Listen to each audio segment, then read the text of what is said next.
SpaceX's splashdown coverage of the Polaris Dawn mission. I'm Kate Tice, Senior Quality Systems Engineering Manager here at SpaceX. And I'm Jesse Anderson, a Senior Manufacturing Engineering Manager here at SpaceX in Hawthorne, California. Tonight we are counting down to the return of our 4 Polaris Dawn astronauts, Jared Isaacman, Scott Kidd-Poteet, Sarah Gillis, and Anna Menon. The crew is wrapping up their 5th and final day on orbit in preparation for splashdown off the coast of Florida at 3:36 a.m. Eastern Time, just about an hour from now.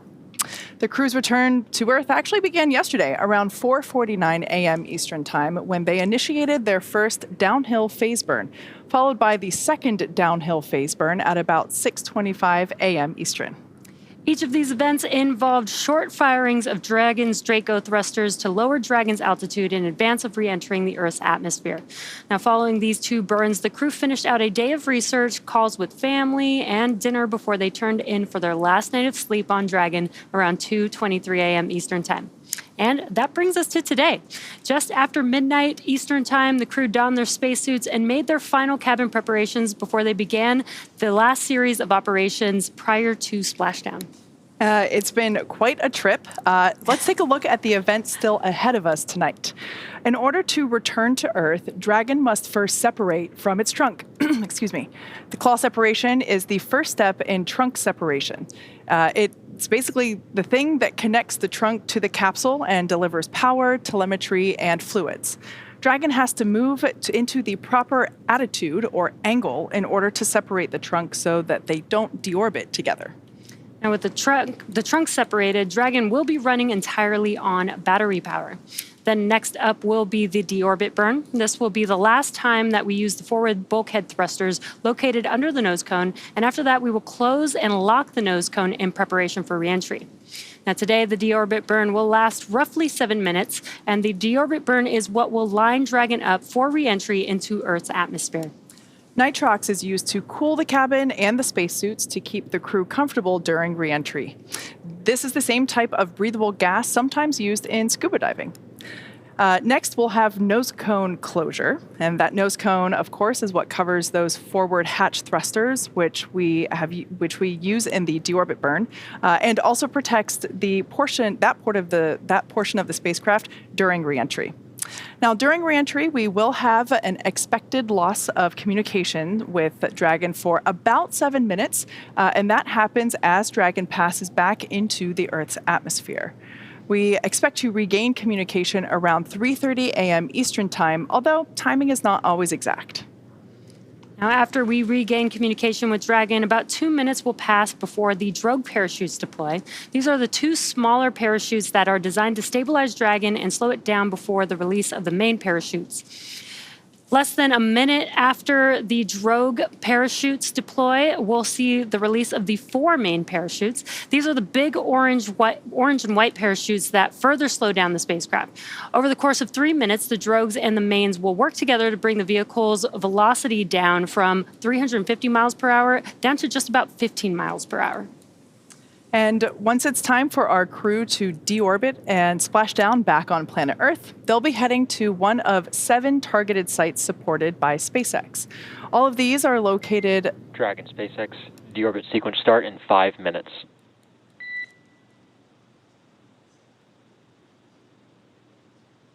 Copy that, SpaceX. We show the same. All right, so just a call out there from the core down here in SpaceX Mission Control. That is the view that you're looking at now. And that was just letting the crew know that they're going to begin the deorbit burn in 5 minutes. It's always good to keep the crew informed of timelines so that they can expect those events. Now, for recovery, all of the sites are located off the coast of Florida, basically either in the Gulf of Mexico or the Atlantic Ocean. Spreading the supported sites across multiple locations helps to maximize return opportunities for this mission and for future crews, lowering the chance that we'll have to wave off due to bad weather. Now, in a wave-off scenario, Dragon would remain in orbit until the next landing attempt.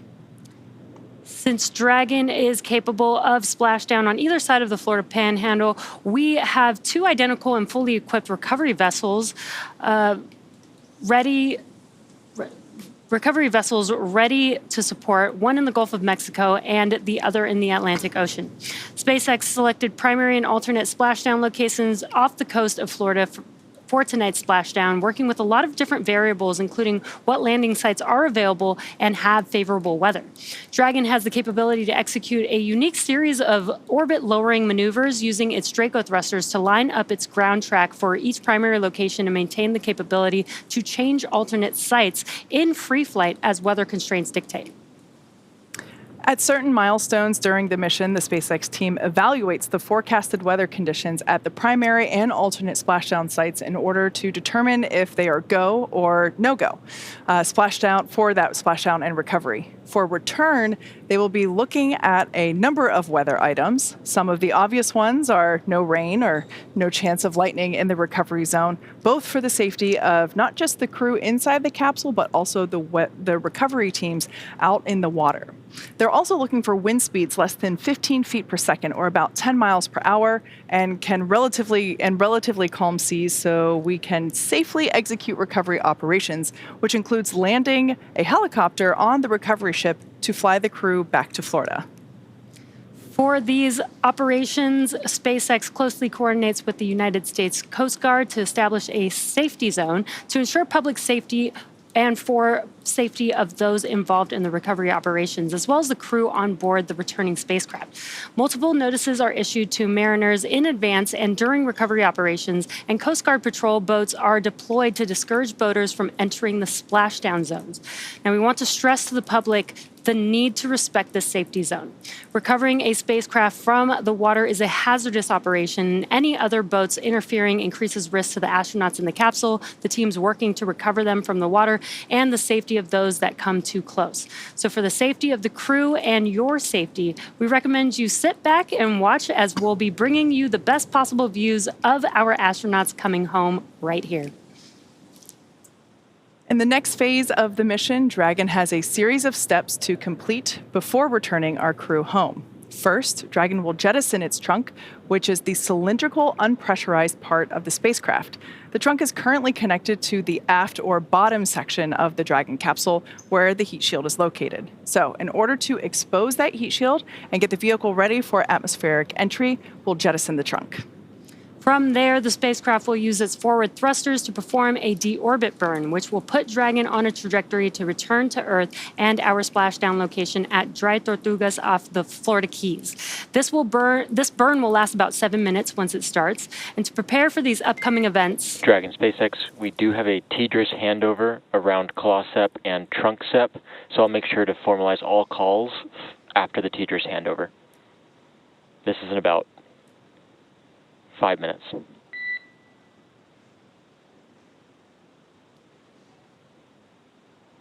Yeah, copy that, SpaceX. We're tracking. and just some comms there from the ground to the crew to let them know that during the TDRS handover, we will lose some communication. So they're just informing them ahead of time, and they'll make sure that they'll communicate the comms after they gain communications back with the crew. So to prepare for these upcoming events, right now the Dragon capsule is doing a couple of things autonomously. One of these steps includes isolating the thermal control system fluid loops from the radiator. This system is what will help keep the internal temperature of Dragon temperate for Deorbit sequence start.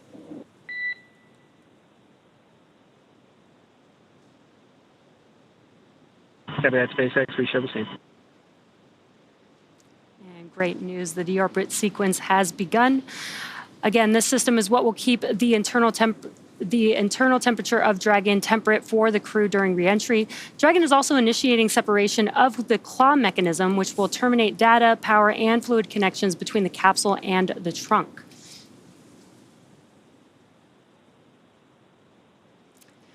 So that's a pretty exciting milestone. Basically, we have the trunk attached to Dragon for the duration of the mission. That provides power to the Dragon capsule and the crew.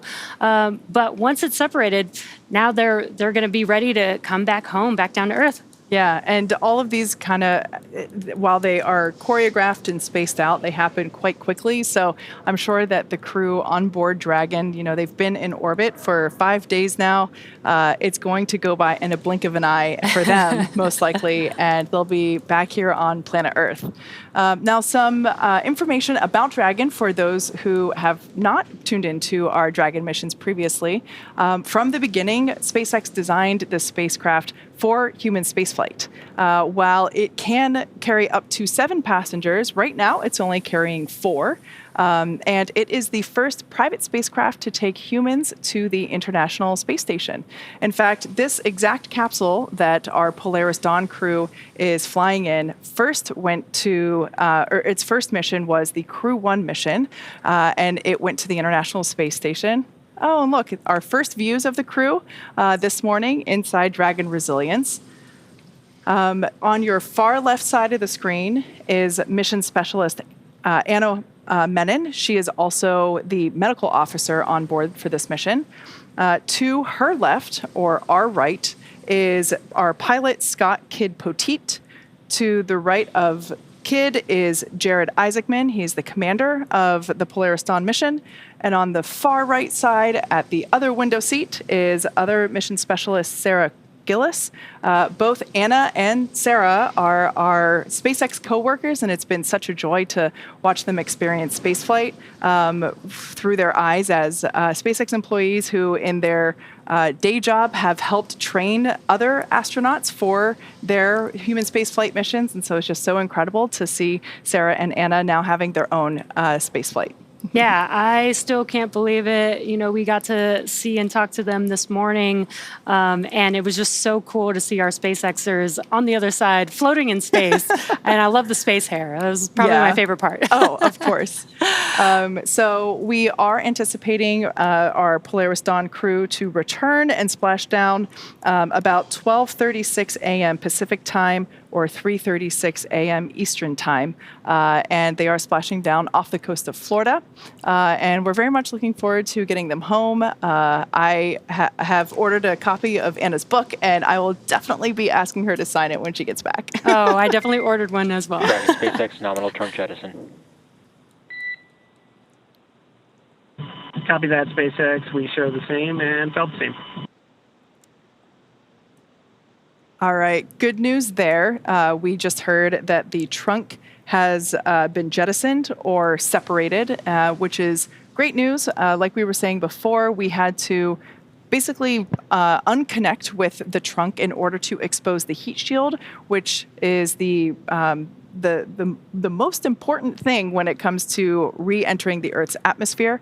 And we're doing that trunk separation now so that the trunk and the capsule don't return together in the same trajectory. So good news there that the trunk is now jettisoned. Yeah, exactly. So that means that telemetry is looking good. The nitrox system is primed for cabin and suit cooling. And again, the heat shield is exposed and ready for atmospheric reentry. Now, Dragon will slew, or what we call maneuver, itself into the correct position to deorbit. To do the deorbit burn here in just a few minutes. Now, for the deorbit burn, this is the last time that the forward Dracos, which are the 4 thrusters located on top of the vehicle, will ignite. The deorbit burn will place Dragon on a precise trajectory to return to the splashdown zone off Dry Tortugas in the Florida Keys and will last about 7 minutes long. Dry Tortugas is a new landing location for Dragon that our teams activated in a couple weeks just prior to the Polaris Dawn mission's launch earlier. This is the first time that we will be returning Dragon to the Dry Tortuga splashdown site, which is pretty exciting. I was personally very excited to hear this because I did a presentation about Dry Tortugas National Park when I was in middle school. So wow. I knew exactly where they were going when I heard the name. Full circle moment there. Indeed.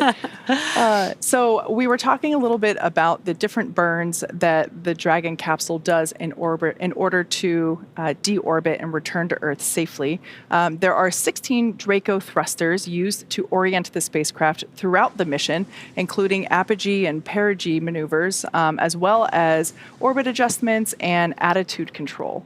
For the deorbit burn, that only fires 4 of the Draco thrusters on the perimeter of the nose cone, basically located around the Skywalker that we saw in action during the EVA. And it was incredible to see that, but it's those 4 Draco thrusters that we saw there that are basically going to be doing all of the work for this deorbit burn.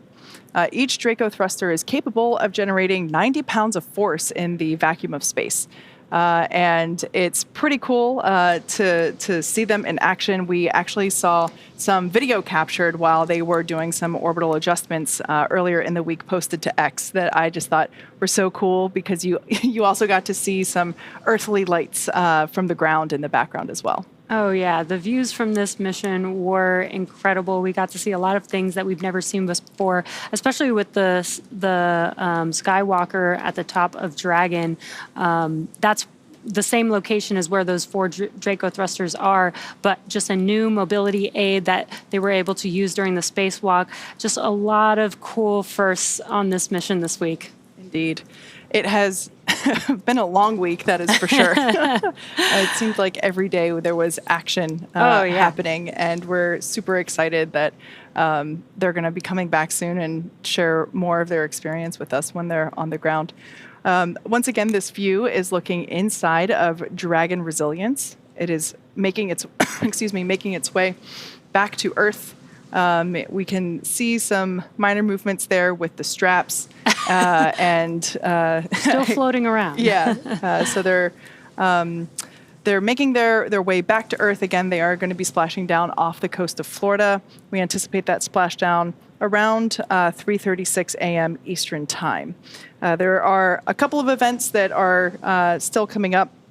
We're going to close the nose cone. That will help protect the forward hatch during re-entry. And it also means that we will not be using the forward bulkhead Draco thrusters any longer. Basically, this deorbit burn is the last time that those will be utilized. Yeah, and we are expecting that deorbit burn any minute now.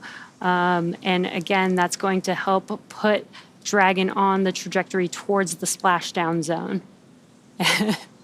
And again, as a reminder, they are still currently in space in orbit and have not re-entered the Earth's atmosphere just yet. That's what this deorbit burn is going to help them adjust to that trajectory, and then they will perform the entry of Dragon back into Earth's atmosphere. Clearly, Anna is savoring the last few minutes of her microgravity experience.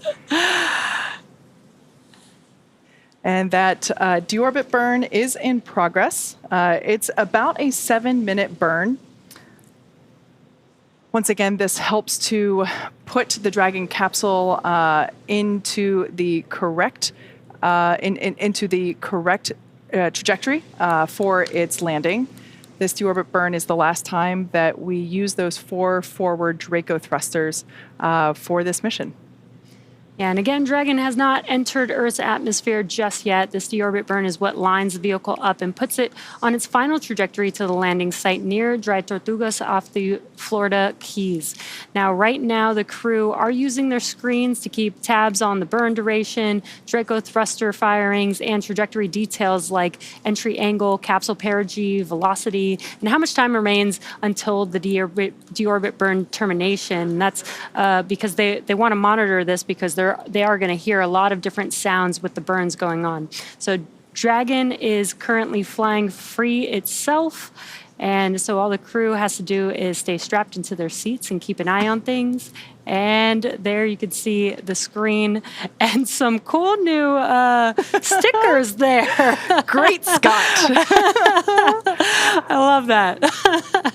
I love to see how they add their own personality, like just right there in the middle. That 1.21 gigawatts, obviously referring to Back to the Future. It is worth noting that that Jared has actually flown in this capsule in the commander seat once before as he was the commander of the Inspiration 4 mission. Just a quick note here, these are those Draco thrusters at the forward bulkhead, as well as the Skywalker mobility aid that we saw tested out during the extravehicular activity, or EVA. It seems almost sad and heartbreaking to not see, a person hanging out there. Those views were just so incredible that seeing an empty forward hatch just... We'll come back. Yeah. We'll come back. We'll do it again. But what an incredible spacewalk we had earlier this week, and just some cool views that we had there from the nose cone looking back down on Earth. And again, as we mentioned, the crew is using their displays just to monitor. Dragon is fully autonomous, so it's doing all these maneuvers on its own, and the crew's just watching, monitoring, making sure they know when the burn is going and when it's going to conclude and how much time is left. And we do just have a few more minutes. Again, this deorbit burn, they're currently in the deorbit burn, and this burn should last just about 7 minutes, and we're about halfway through at this point.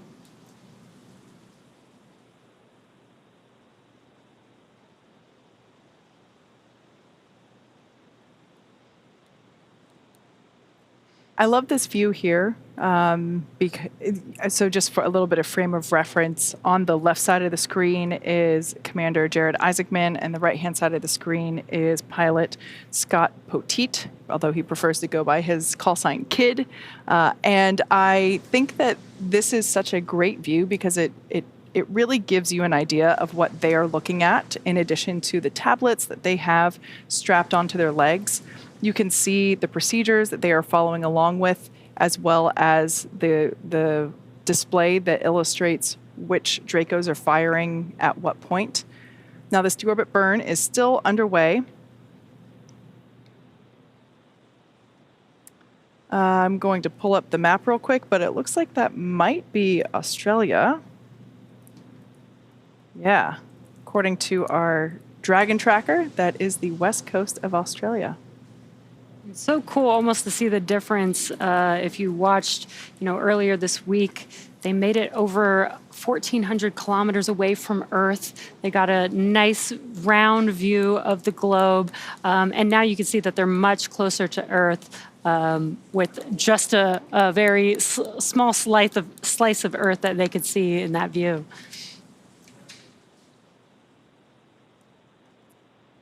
We can see the straps still floating. Now, if you're curious as to where Dragon is, you can, of course, follow Dragon yourself. We have it on our website, spacex.com/follow-dragon, and it shows you exactly where Dragon is along its path.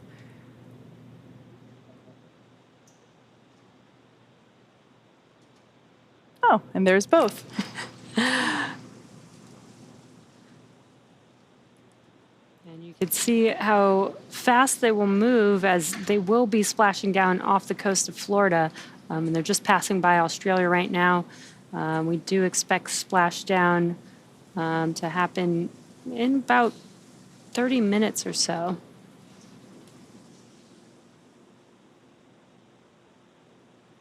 Now, that's a nice way to travel really fast. So I'd like to take one of these next time I go on an international flight. Definitely. And just such great clear views. This is a nice treat for us to be able to see this. And we do have just about a minute remaining in this burn. Again, this will be the last burn for these Draco thrusters at the forward bulkhead. And once this is complete, then we can close the nose cone. We do close the nose cone in preparation for re-entry. And that helps allow us to reuse the capsule, makes reusable a lot easier when you can open and close the nose cone. Previous Dragon designs, we did jettison the nose cone. Now we keep it attached, so in preparation for entry, we do close and lock that nose cone.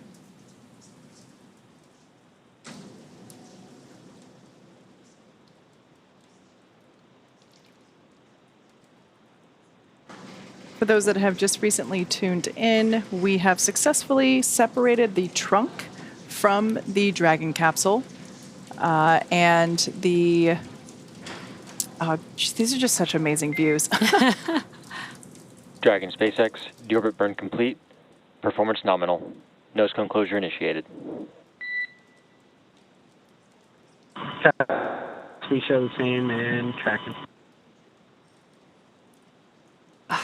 Confirmation there that we had a successful and nominal deorbit burn. So we're now going to see the nose cone begin its closing process. It takes a couple minutes for this to fully complete as I think we can see some shadows moving here, which means that we're about to lose this gorgeous view.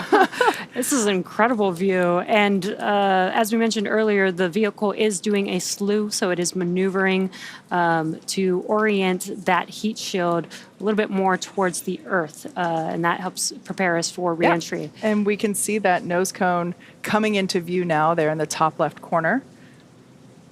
Once it is all the way down, there will be some hooks that lock in to make sure that it is locked up, as Jesse had said earlier. Once again, we will not be using the forward bulkhead Draco thrusters anymore. Honestly, this view is just so cool to see everything that's happening. You can still see Earth. You've got Dragon maneuvering. You've got the nose cone closing. And you get to see the Skywalker mobility aid all in one.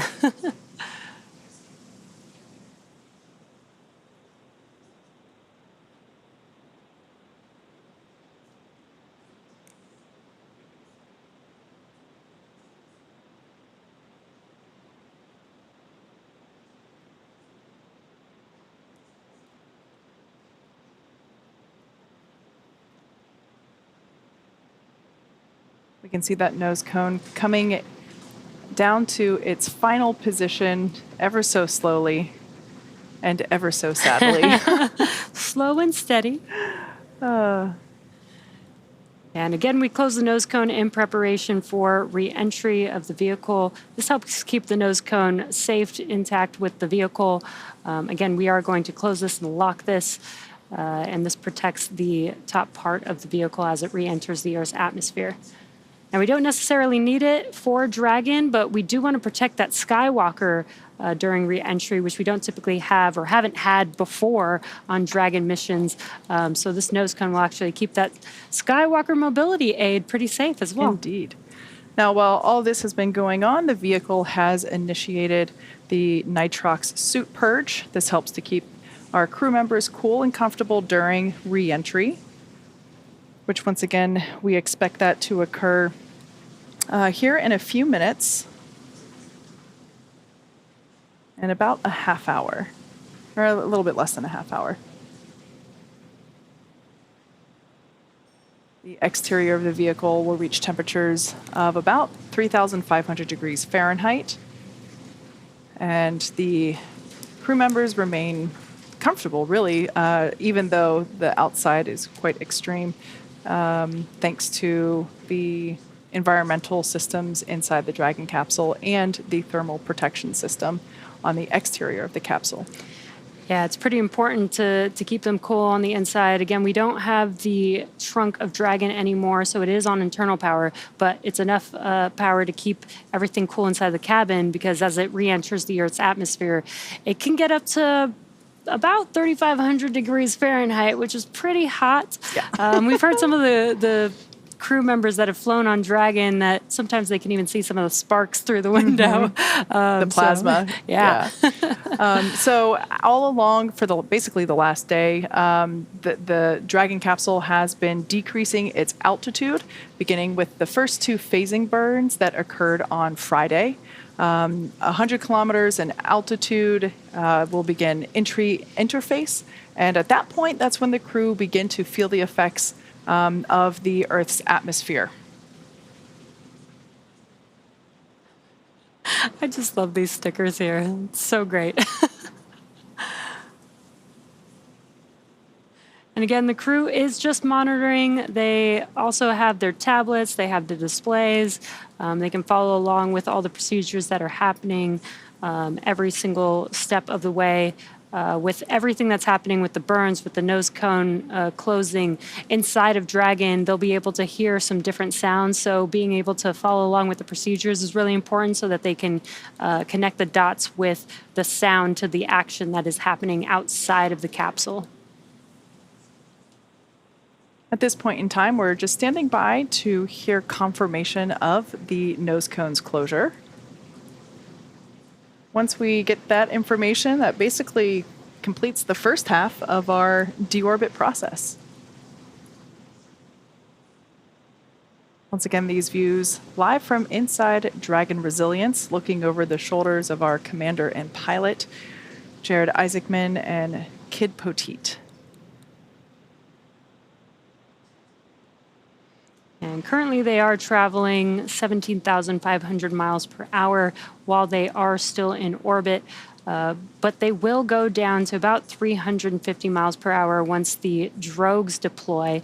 And then the main chutes are actually going to slow the vehicle down so much that by the time that they splash down back on Earth, it's only about 15 miles per hour that they'll be going. So those drogue chutes and main chutes are pretty important and do a very good job of slowing the vehicle down. Yeah, we actually now build our drogue parachutes in-house. Shout out to the Bloomfield team up in Connecticut. These drogue parachutes do quite a bit of work, and actually, if we didn't have drogue parachutes, we would have to have more main parachutes, and they would have to be twice as big in order to effectively slow the capsule down. Basically, the drogue parachutes deploy around 18,000 feet when the vehicle is going about 350 miles per hour, and the vehicle, thanks to the drogues and the heat shield and really just the continued friction of the Earth's atmosphere, helps slow it down to 119 miles per hour when the mains deploy at about 6,500 feet.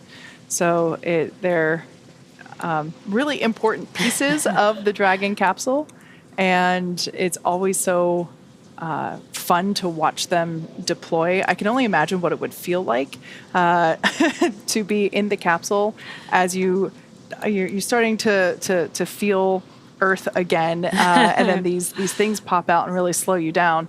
I'm sure it's a welcome feeling, but also kind of a sad one because it means they're really at the very end of their space flight.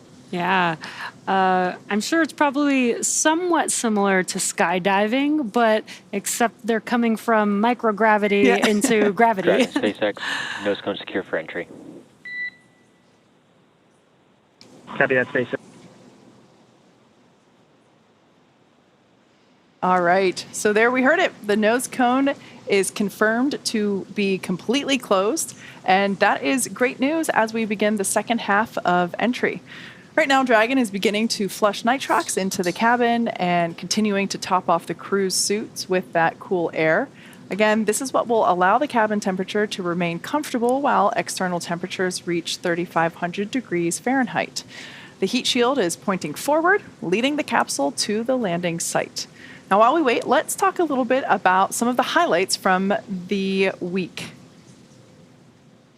On September 11th, the crew hosted a book reading of Anna's book, Kisses from Space. The book details a Mama Dragon's trip to space and the inspiration she draws from her 2 kids and husband on Earth. After her book reading, Anna and the entire Polaris Dawn crew held a Q&A with St. Jude patients to answer their questions about space. On that same day, orbiting Earth on board Dragon, the Polaris Dawn crew talked with families and representatives of Folds of Honor, an organization providing educational scholarships to spouses and children of America's fallen and disabled military service members and first responders. And just yesterday, the crew connected with Air Force cadets who helped train them for a week of solo skydiving at the United States Air Force Academy in Colorado.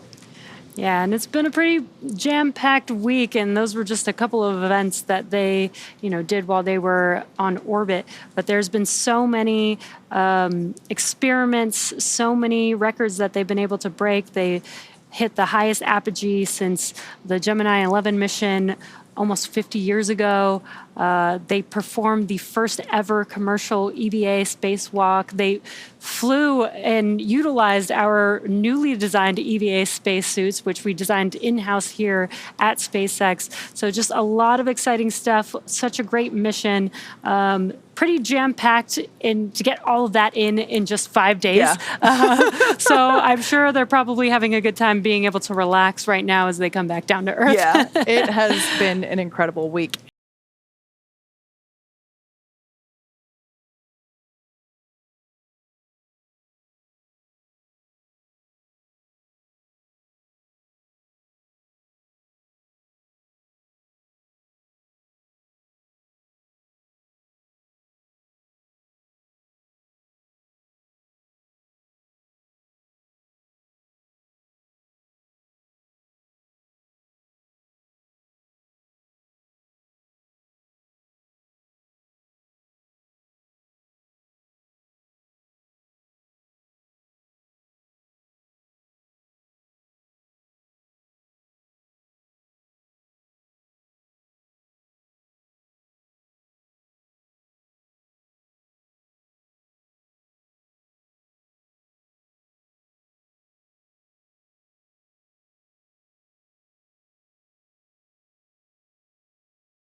Wow. I have watched that so many times. Literally watched, listened. I have a background in music, so watching this and seeing, how music connects people all around the world, and the fact that that is exactly what Sarah did with her violins, Yeah. connect multiple locations around the world, brought them all together. Orchestras. This Incredible. was an amazing symphony. Yeah. Seeing her do her thing in space is incredible. And the fact that she pulled on her existing music experience. Many of us here are musicians. It makes us better engineers. At least that's what I always thought about my music education. And it's just so cool to Sarah bring that to such a massive platform and in such a cool way. Yeah, so impressed. I was speechless when I first watched it, but I think I've watched it like 6 times by now. For sure. So right now, we don't have views inside the cabin at the moment, but the crew, they continue their deorbit journey. As of right now, we have already separated the trunk from the Dragon capsule, and that allows us, and they've undergone the deorbit burn as well. And separating that Dragon trunk allows us to expose the heat shield. And so let's talk a little bit about the heat shield in greater detail. Dragon's primary heat shield is composed of PICA 3.0, which stands for Phenolic Impregnated Carbon Ablator. The first gen PICA was actually developed by NASA for studying and sampling comets within our solar system. SpaceX partnered with NASA to develop PICA X, which was the second generation product used on all Dragon 1 CRS missions that successfully resupplied the space station on 20 missions. PICA 3.0 was developed specifically for use on Dragon 2 crew and cargo with enhanced structural and thermal properties that optimized the heat shield and drove down cost and mass. Yeah. The remainder of the Dragon capsule is composed primarily of a SpaceX proprietary ablative material, or SPAM. It's another class of thermal protection which is lighter weight than PICA and protects the underlying composite structure during reentry to ensure the structural capabilities are maintained. Yeah, while Dragon will experience temperatures well over 3,000 degrees Fahrenheit during peak re-entry conditions, the characteristics of the thermal protection systems, coupled with the environmental cooling and life support system in the pressurized interior, will ensure that the crew will stay cool and comfortable during all phases of re-entry through splashdown, because it does get very hot on the outside. Now, we caught up with the Inspiration 4 crew on what they were thinking and feeling about this during their mission. Coming back home is dynamic. It is exciting because you hit the atmosphere like a bullet. You're traveling 17,500 miles per hour, or Mach 25. And then when you hit the atmosphere, the capsule starts slowing down. And as a result, you get this G load that comes on you quickly, and then it's sustained. And at the same time, the Dragon's making these giant S-turns, which is, again, dialing into its location, but also slowing down the capsule. And for me, I was just sitting there like, this is fantastic. That's what was going through my mind. Yeah, and there's that rhythmic pulse of the Draco engines that are steering you and orienting the Dragon capsule in the right direction. And that's all you hear until the parachutes deploy. You see the light change through the windows because it is making those S-turns. And you don't hear the wind go by until you get to about 50 kilometers up, and that's when you start to hear the rush of the wind, even though you start to feel those G's pretty early. And what's really cool about it is that as soon as you hear that pop of the pyros putting the drogue chutes out, the Dracos go silent. And that is an eerie but calm feeling. Do you remember feeling that when the parachutes deployed, all of a sudden the Dracos just shut off and now we're just there? Not until you mentioned that. I'm glad you remember that. I know, but I just remember the feeling of relief of being like, yes, the drogues fired, and then the mains, because Jared had his hands on the buttons in case there was something that, we needed it, and it's a dynamic, interesting time of reentry. I'm not gonna lie, I was nervous for reentry. Okay. Just, launch, you're so excited because, 8-9 minutes, I'm gonna be in space. But then reentry was more intimidating for me. And then it was also just it was more dynamic. It was more intense physically after you'd had no days of zero gravity, and then you started experiencing the G's again, and then you're up to 4.5 G's. It's really intense. You're just trying to breathe. And when the parachutes come out, it sounds like explosions. It is. The pyros go, yeah. And then you're waiting. But it's such a relief. You're really happy to hear those explosions. You really are. Yeah. And I just remember when we started entering the atmosphere, I could see like fire from the window. Mm-hmm. And it was cool. But whenever we hit the water, it was just intense relief. I think one of my favorite moments, though, is right before, we're all strapped in and we're working our way to our descent. And then that's when Jarrett was like, well, I want to give you guys something to look forward to. So let me tell you about our splashdown party once we get back. Because he kept it a secret. He kept it a secret. And then I kept thinking, you're telling us now as we're going into the most dynamic part of flight? But that's Jarrett. He's like, let's calm down. It's all good. And let's share some exciting news to look forward to. Yeah. Mm-hmm. Some awesome words there from the Inspiration 4 crew. I should say the Inspiration 4 crew that isn't currently on board the Polaris Dawn capsule. So Jared also commanded the Inspiration 4 crew as well as our current Polaris Dawn mission. And in fact, this capsule is the same one that the Inspiration 4 crew flew in as well. So we heard it from the experts. Re-entry is interesting. Yeah, it was really cool to hear, their different, each one had a different insight. Haley was, this was the more dynamic portion that she was maybe a little bit more worried about. And Chris talking about how the Draco engines go silent. Yeah. Just love hearing the thoughts from that experience. Yeah. Now, very similar to the Inspiration 4 crew, the Polaris Dawn crew did a ton of research while they were on orbit. So many science and research performed. About 36 research studies and experiments from 31 partner institutions designed to advance both human health here on Earth during, as well as in space during long-duration spaceflight. There is a great opportunity for these individuals to really bring another element of research to issues and health concerns that we have here on Earth, and that's pretty great. We have had a full complement of research, an action-packed schedule for this mission. We've had about 40 science and research experiments that we have been tackling, and they span all sorts of genres, and we're really excited to talk to you about a few of them today. So right here, what you see, this is a butterfly ultrasound device. And it's really neat because it can work with an iPhone or an iPad or just any sort of tablet device. And so it's really portable and you can take it anywhere, even to space. So we've been using it for a whole bunch of different experiments, measuring our different veins. We've been measuring our bladder. We've been measuring our kidneys and liver and a lot of different pieces of the body. So it's been really interesting, and we're excited to see what we learn from all the data. This was created by the U.S. Air Force Academy, which is near and dear to my heart. I was assigned there many moons ago as one of the commanders of the cadets.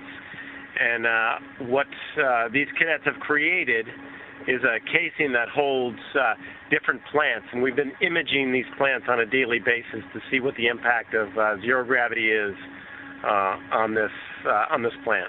One of the big concerns is the fluid shift up here at zero gravity. We can really feel the effect as soon as we were on orbit, and you can kind of see it in our faces.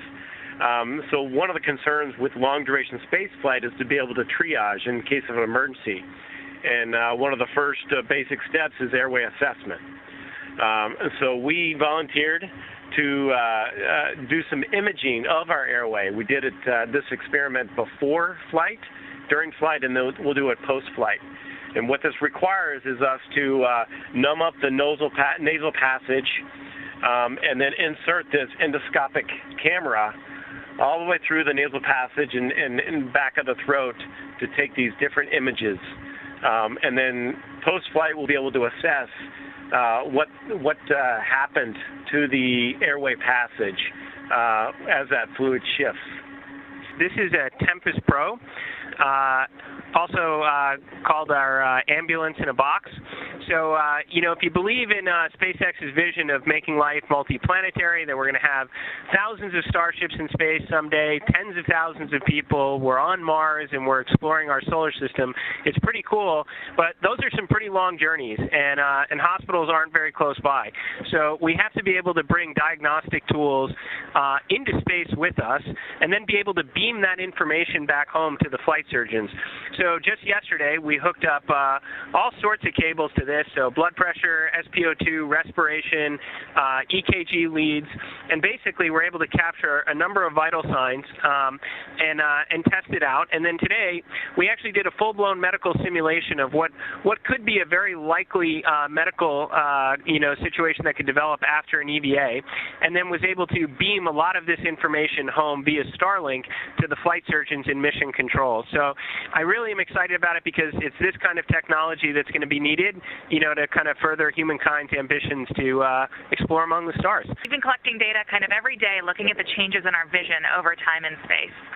We also have an experiment from CU Boulder that we did shortly after arriving on orbit, where you actually put a contact lens into your eye to monitor the pressure change over time. And there's a picture of Jared. He has the contact lens in his eye that's sending pressure data over 12, 24 hours to a sensor. But he really looked like a rogue space pirate with his eye patch kind of covering it, so he didn't have to have some vision changes from that lens. But it was quite a look up here for the space pirate.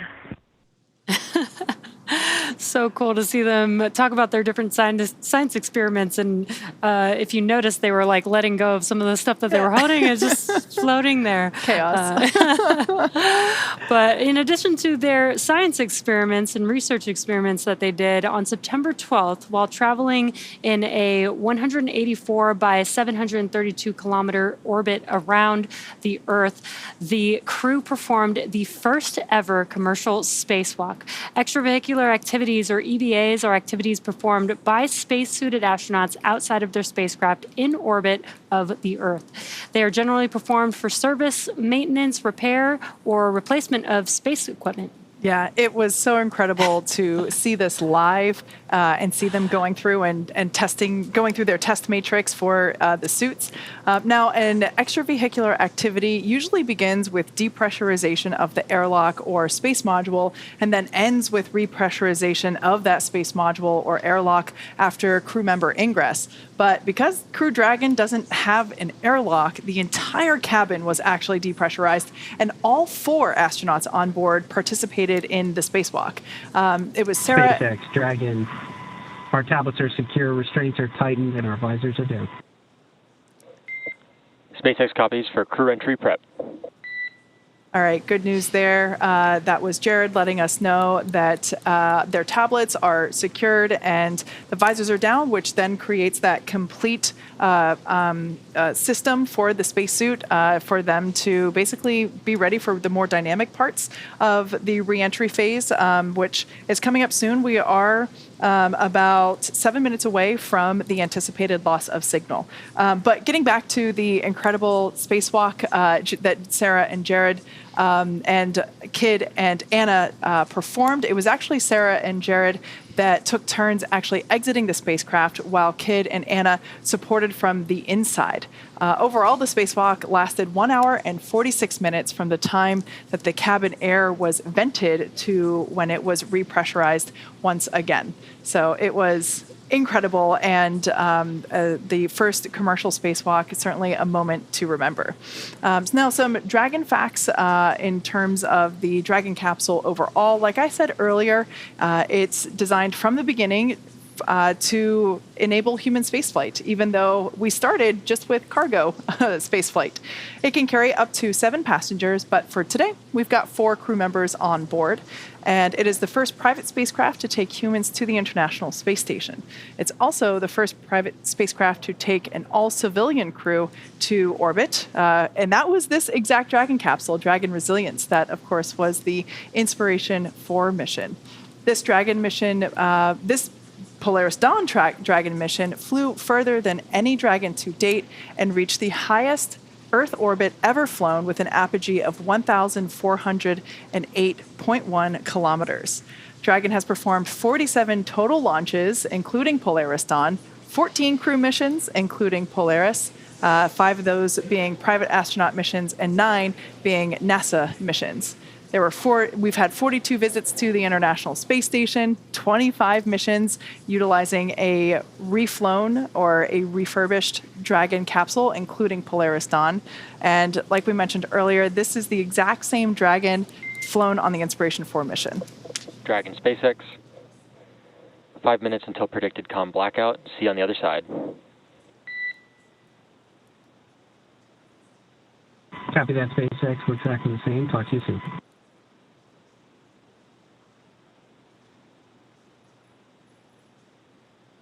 And we just heard some comms from the core to the crew, letting them know we're just about 5 minutes away from that blackout period, which is very, very exciting. That means that the crew is almost going to get through the portion of passing through the atmosphere, re-entering the atmosphere, coming back down to Earth.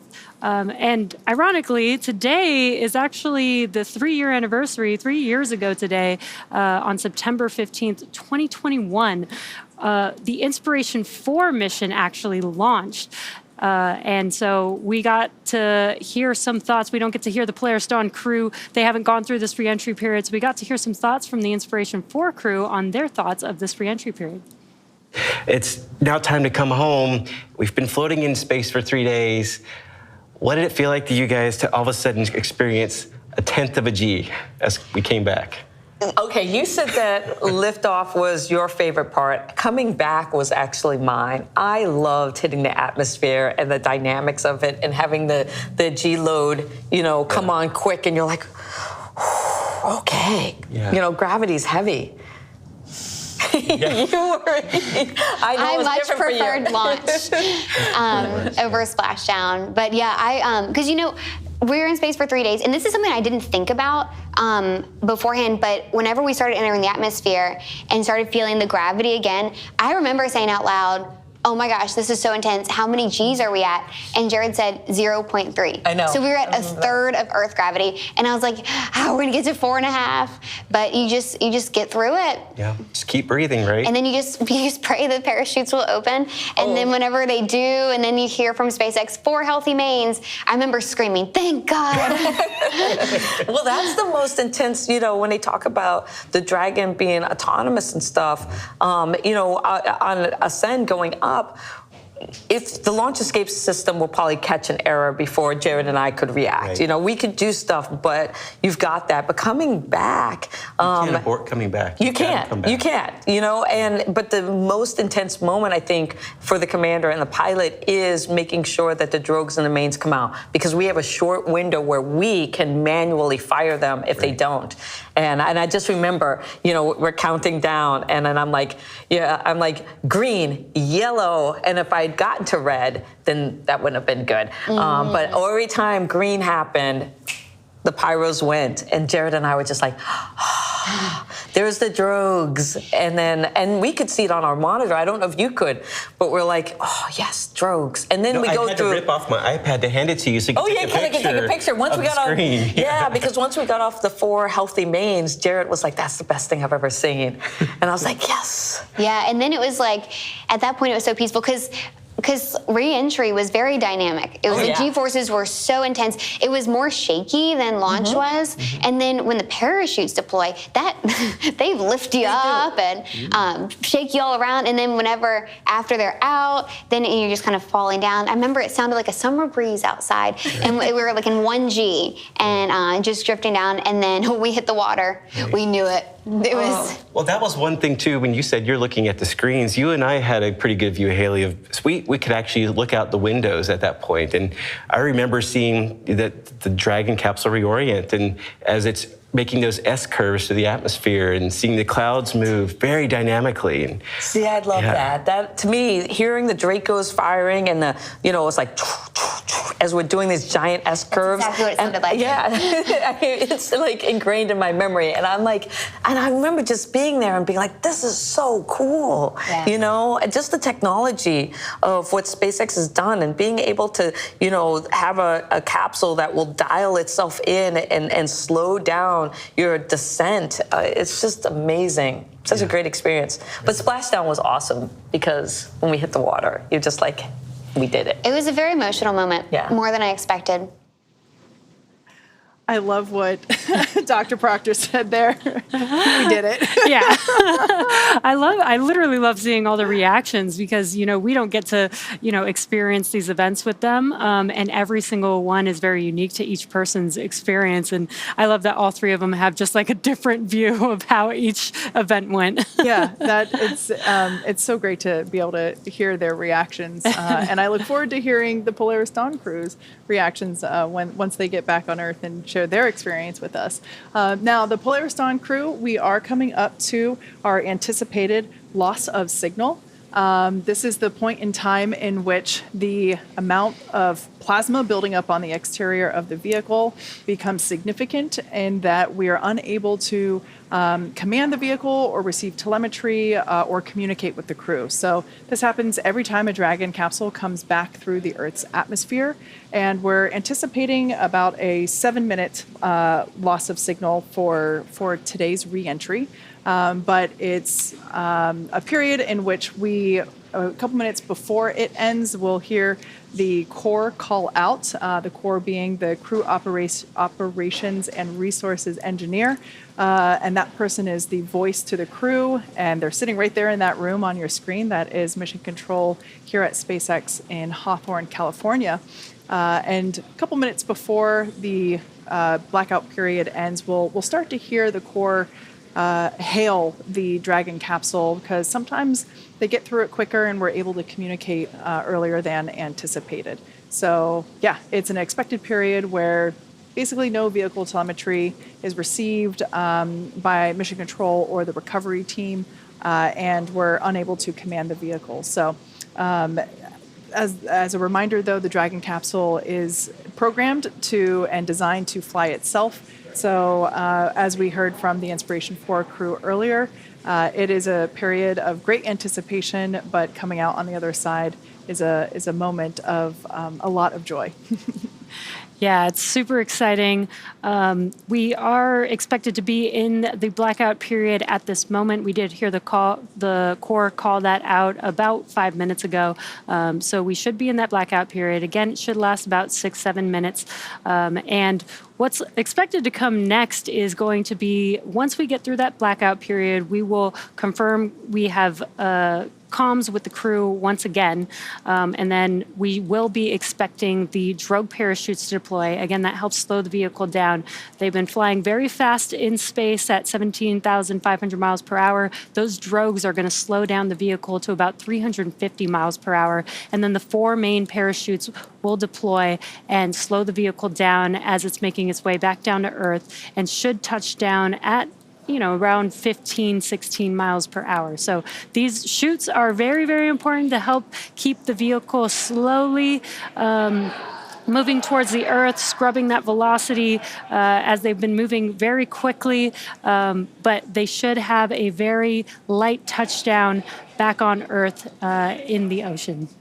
You can hear a little bit of a crowd here forming outside of Mission Control. You can see there on your screen as some of our fellow employees are gathering in anticipation of the splashdown. It's always one of the best, not one of the best place to stand for these types of events, although it is pretty late on a Saturday night, so perhaps not the normal size crowd. This is a pretty good event for a Saturday night, I think. This is where I'd want to be. So once again, we are in the blackout period. Anticipated loss of communications. We do anticipate to regain those communications around 12:30 a.m. Pacific time or 3:30 a.m. Eastern time. Just after that, as Jesse was saying, we'll see the drogue parachutes deploy about 2 minutes after, and then about 2 minutes after coming back from the blackout period, we'll see those drogues deploy.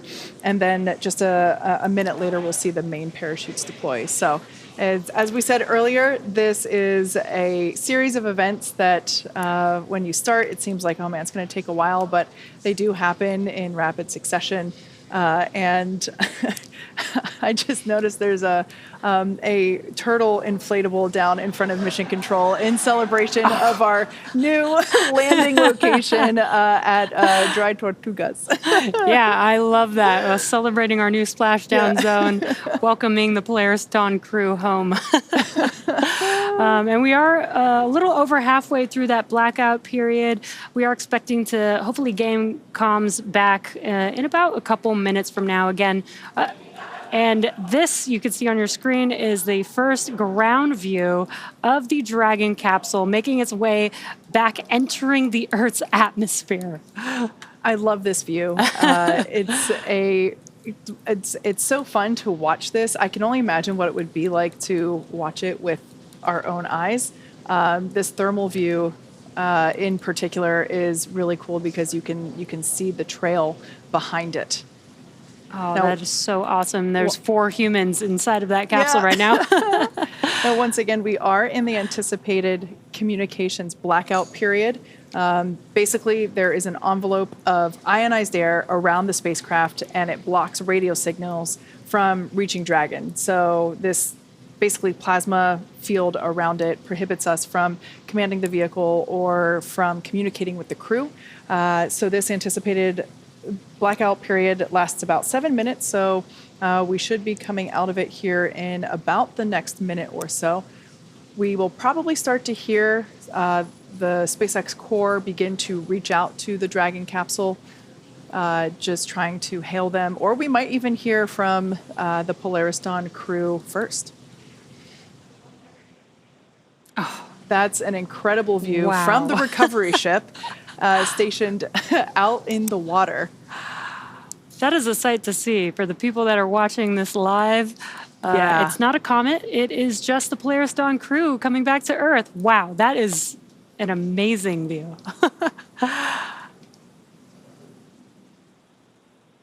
Once again, we expect this blackout period to end in about a minute. Another view of the Dragon SpaceX comm check.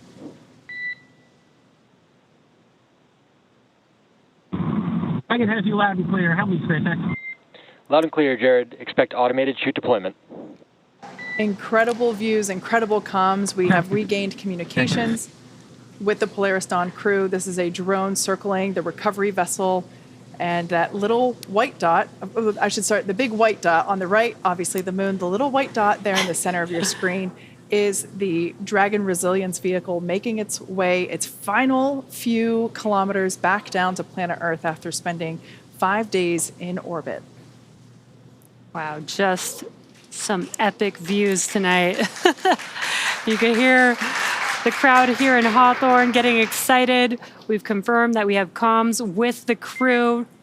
Dragon SpaceX, GPS converged. Expect nominal altitude for drogue chute deploy.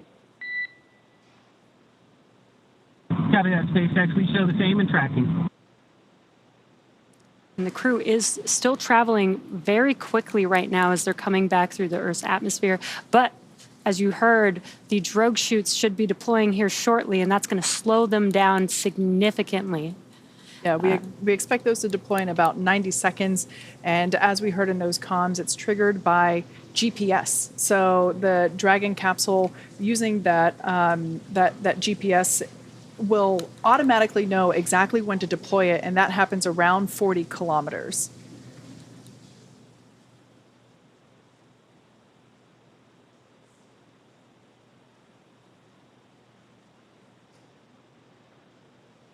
Once the drogue parachutes deploy, about a minute after that, we'll see the main parachutes. And it's pretty incredible that we only... We can see seat rotation now underway. This helps put the crew in a more ergonomic position in anticipation of Brace for splashdown. drogue window. Copy, we're bracing. Should see those chutes deploy here shortly. And you can see the crew bracing As instructed. for the change in velocity.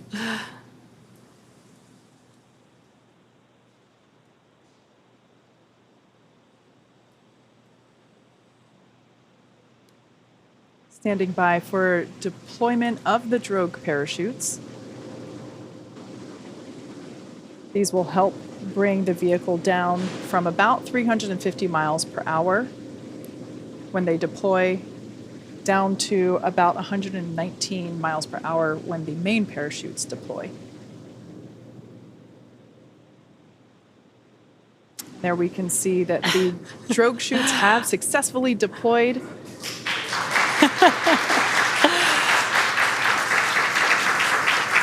It's a great thermal image. And that view is from the actual basin where those drogue parachutes are located. Dragon SpaceX visual on 2 healthy drogues. Copy that, SpaceX. We show the same. These drogue parachutes help to stabilize the Dragon capsule and get it into the right orientation before those main parachutes pop out, as well as providing that initial deceleration. This is such a great thermal shot of the Dragon capsule. You can see it turning a little bit with the drogue parachutes. And there are the 4 main chutes now deployed. They'll slowly open up to their full deployment here in just a few seconds.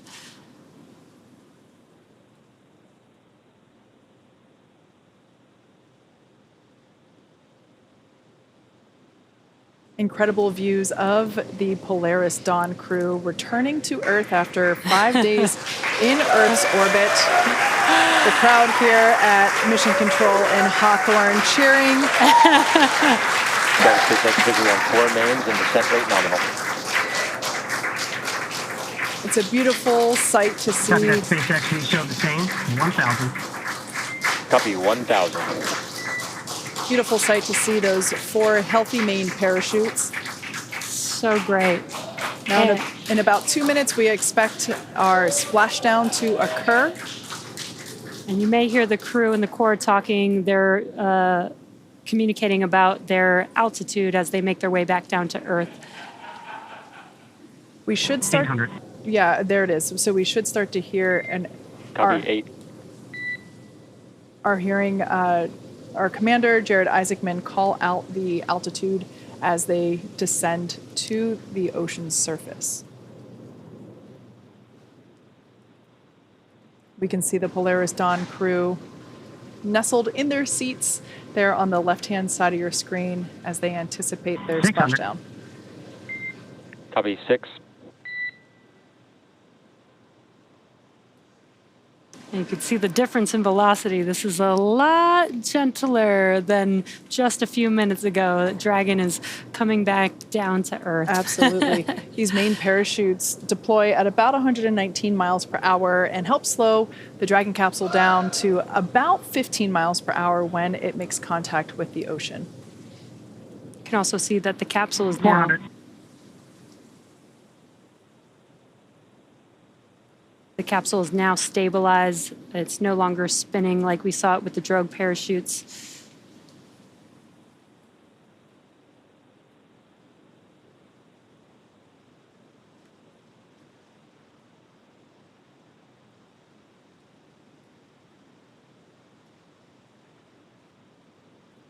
$200. We're bracing. Copy 200 embraced. Bracing for splashdown. That will be the final call we hear from Jared until contact with the ocean surface.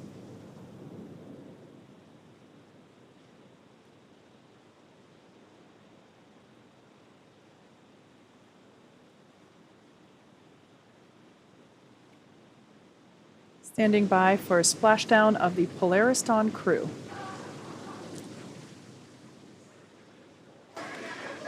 And there you can see. SpaceX copies, we see splash. As you can see on your screen, and by the cheers behind us, the Polaris Dawn crew has successfully splashed down. Welcome back to planet Earth, Polaris Dawn. SpaceX recovery team now moving into place to begin the process of strapping the Dragon capsule up with the necessary rigging in order to lift it onto the recovery vessel.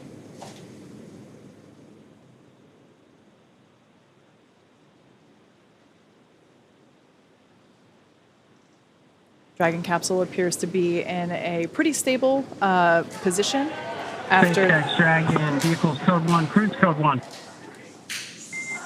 SpaceX copies code 1.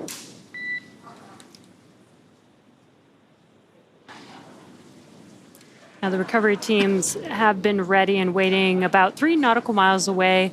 So it's going to take them just about 30 minutes to make their way to Jared, Kid, Sarah, and Anna, who are currently inside of the Dragon capsule that you see there on your screen, back here, home on Earth.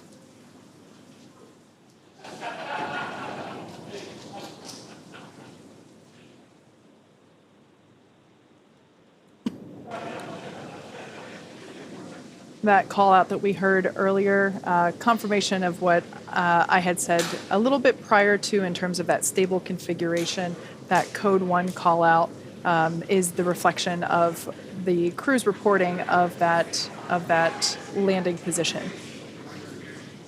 We can see the Dragon capsule bobbing in the distance. Like Jesse said, the recovery team is a little ways away from the splashdown location, obviously to ensure their safety, as well as the safety of the Polaris Dawn crew. So it takes a little while for the large recovery vessel to make its way over to the Dragon capsule, but there are a couple of fast boats that we will likely see come into screen sooner than later, and those fast boats carry... SpaceX Dragon, we're stable 1. Those fast boats carry... Copy, stable 1.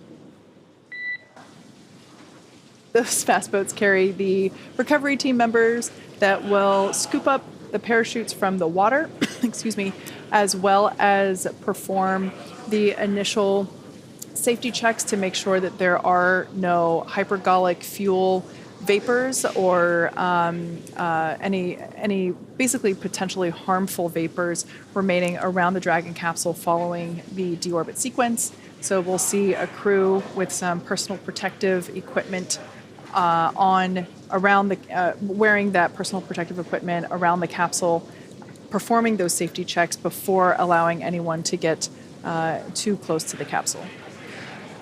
Yeah, and I love that we have those fast boats. You know, instead of waiting for the recovery vessel to make it with crew members on board there, we have the fast boats to get there while the recovery vessel is making its way towards the capsule, and we can do all that work in advance. And they are very fast, as you can see. SpaceX, on behalf of the entire team at SpaceX, welcome home. We have pulled go for recovery personnel to approach. Expect personnel alongside in approximately 1 minute. Copy that, SpaceX. And Polaris Dawn, we are mission complete. Thanks for all the big help pulling this mission together.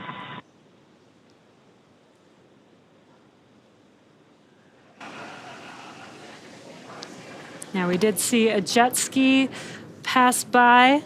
That jet ski has a couple recovery folks on board. They've got the go to do those gas and hazardous checks to make sure that Dragon is safe for the recovery vessel to approach. Yeah, and this view here is actually from a drone hovering near the Dragon capsule, so it gives you a little bit better perspective of how close the fast boats are. Like I mentioned before, some of them are scouring the water looking for the parachutes that were released after Dragon splashed down. We'll try to retrieve those. And another fast boat will approach and begin those safety checks for any hypergolic vapors. And yeah, we can see them getting... actually, you can kind of see one of those parachutes there floating in the water to the right-hand side. And then the moon in the distance. What a great view. Some great lighting from the moon at this night splashdown tonight. I'm pretty sure this is the first time we've had these views on our recovery webcasts. So it's pretty cool to see. I love I love that we get this view right here where we can see the lights on inside Dragon capsule through the windows. Almost looks like the eyes of Dragon. Yeah, that's pretty cool.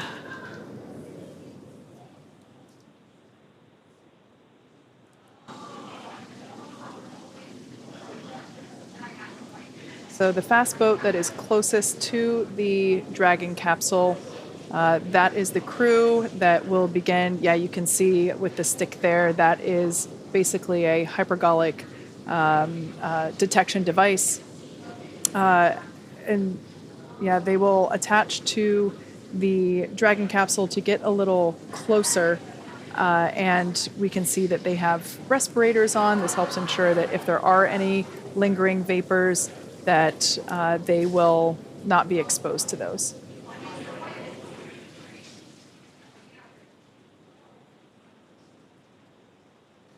Now the recovery team, just like the Polaris Dawn crew, they perform quite a bit of training in order to be able to perform these activities safely. In fact, for those of you that have never watched our recovery shows before, but there will actually be someone that jumps into the water and begins climbing on Dragon capsule in order to secure the straps that are necessary to lift the Dragon capsule out of the water. Oh, there's a cool shot there because you can actually see the basin where the main parachutes were located. That's where here's a thermal view now. But yeah, that lower, larger basin is where the main parachutes were located.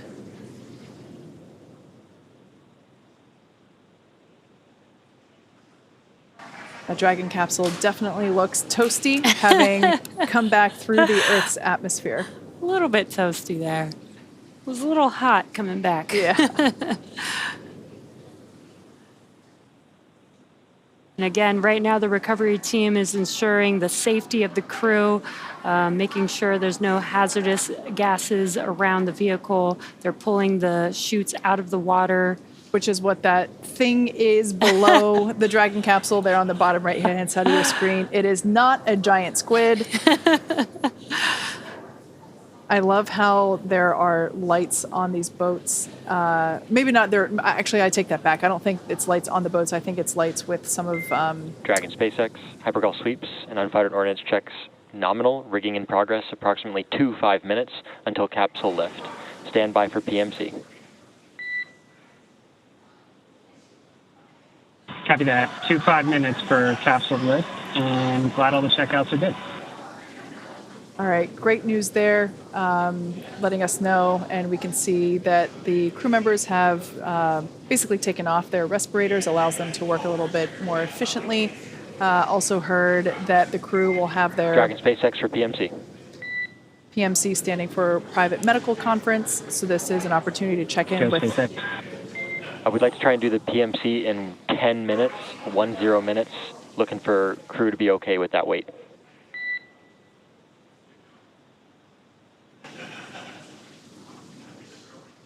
Crew's good. We'll call you if we need to pull it in, but right now 10 minutes seems good. Copy. All right, so that PMC Private Medical Conference, that's just an opportunity for the crew to chat with the flight surgeon, check in, make sure everybody's feeling good. So it sounds like the crew is on board to have that occur in 10 minutes. Meanwhile, the recovery team's here on your screen scurrying. Oh, there, our first view of the individual on top of the capsule. I have said this in many Splashdown webcasts before. Not enough money in the world to convince me to do that job. I have so much admiration and respect for the people that can. Just doing that in dark water would be terrifying to me. And I love how efficient and well-trained all of these individuals are. We can see it in action here. They function as a really strong unit altogether. These waters are pretty calm, but you can see the capsule and the boats kind of moving around. And it's not like they're on land. Yeah.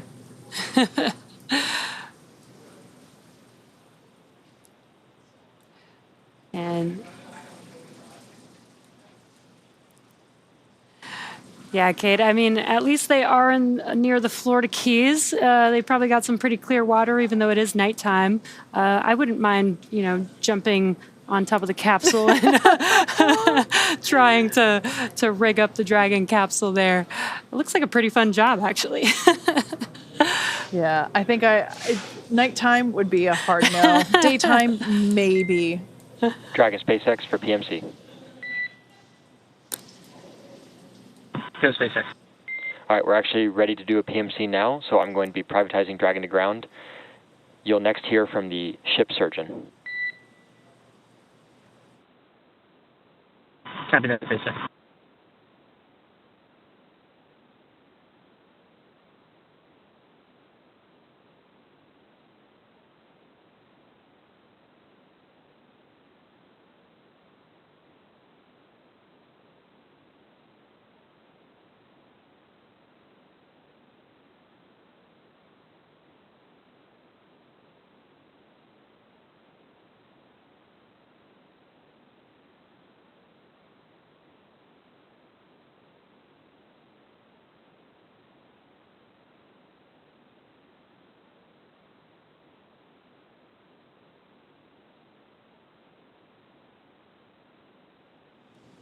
So cool to see this happening live with the various recovery team members working to install the straps and the rigging that is necessary in order to safely lift the Dragon capsule out of the water.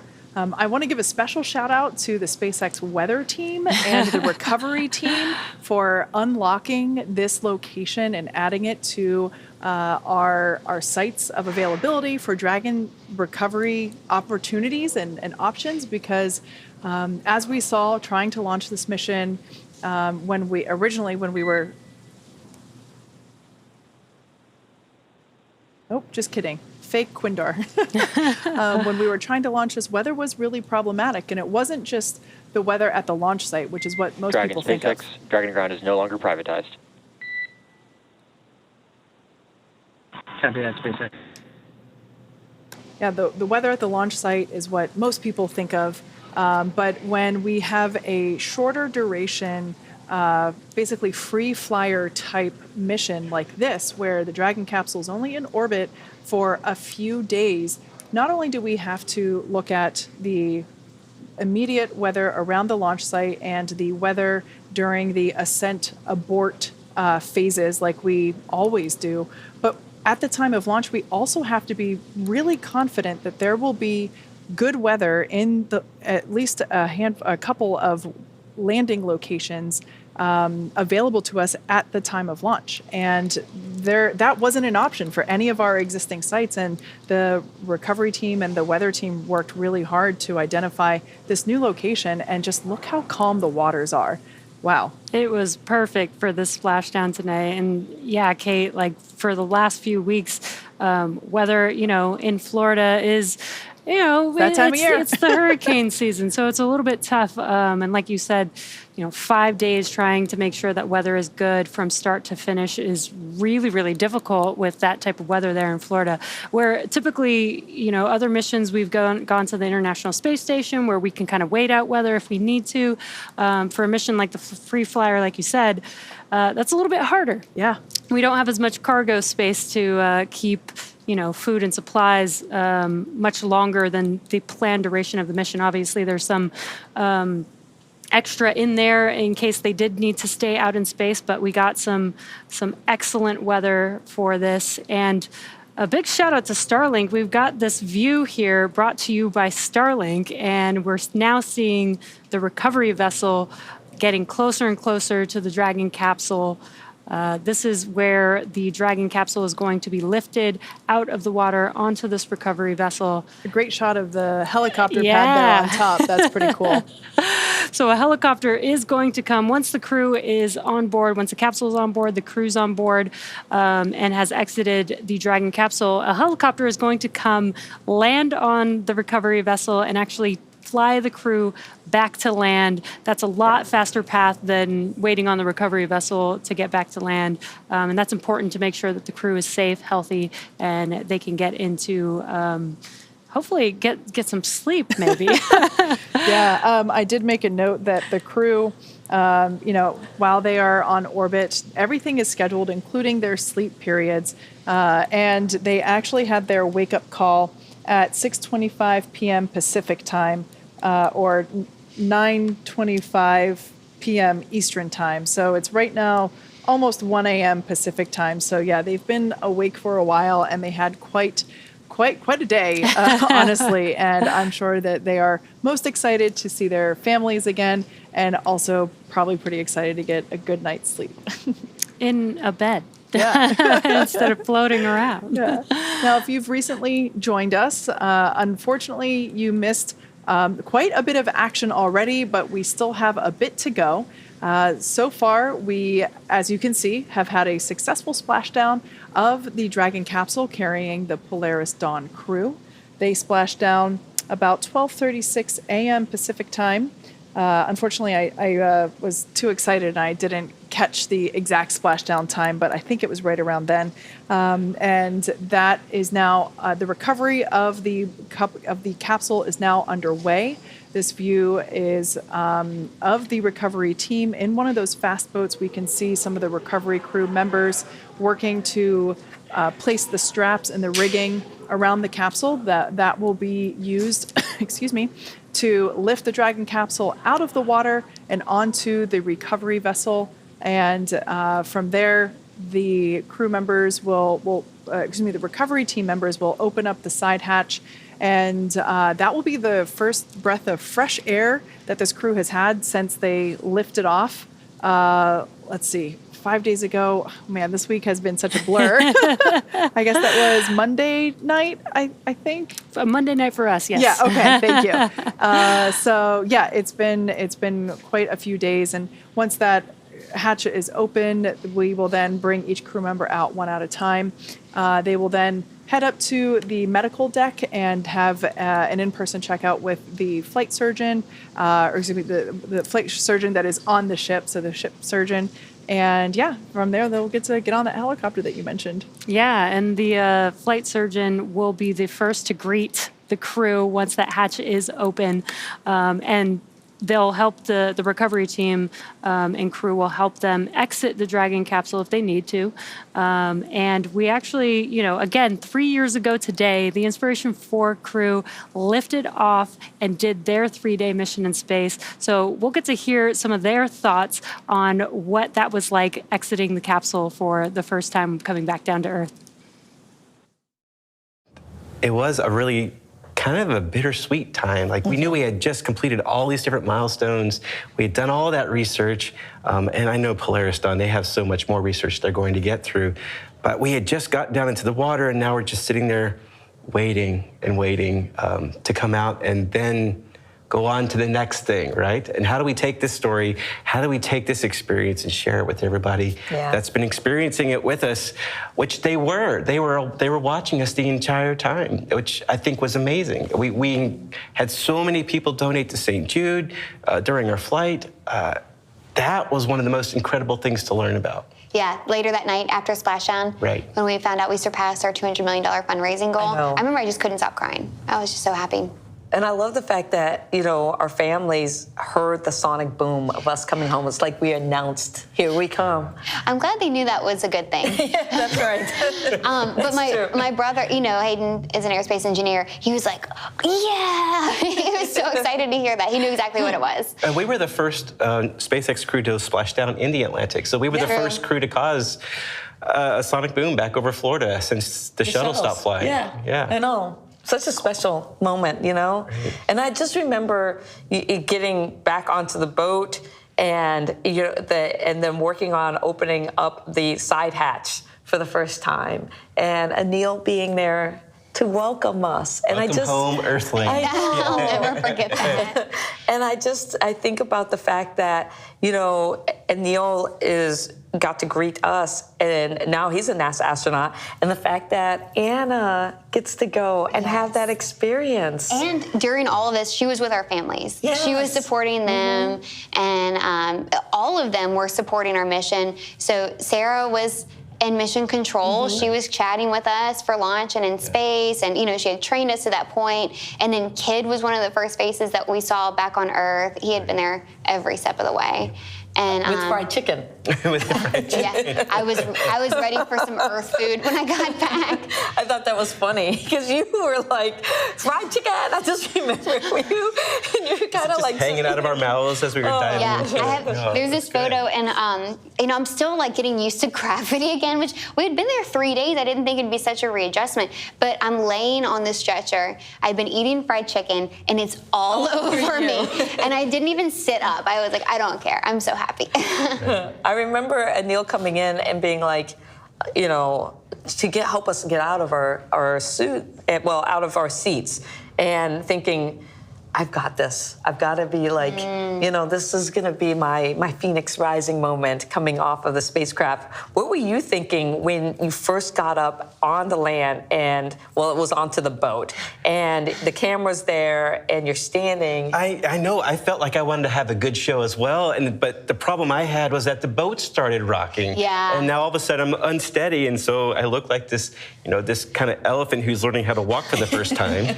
I was really excited to be back and to go see everyone and share the story, and I felt great. I felt awesome, and I looked at you guys coming out too, and you were just strutting your way on to the next section, and then Jared, of course, followed behind me. Oh yeah, Jared was last out. Jared always let us go first. Yep, ladies first. Yep.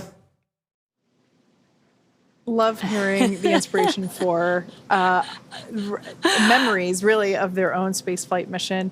I'm sure that the second time around for Jared will feel a little bit different. He, had flown on the Inspiration 4 mission, as they were mentioning, and this is a cool view because we can start to see how close the recovery vessel is to the Dragon capsule. We still have the fast boat there working to install the straps that are required to lift the vehicle into that nest that you see there on your screen.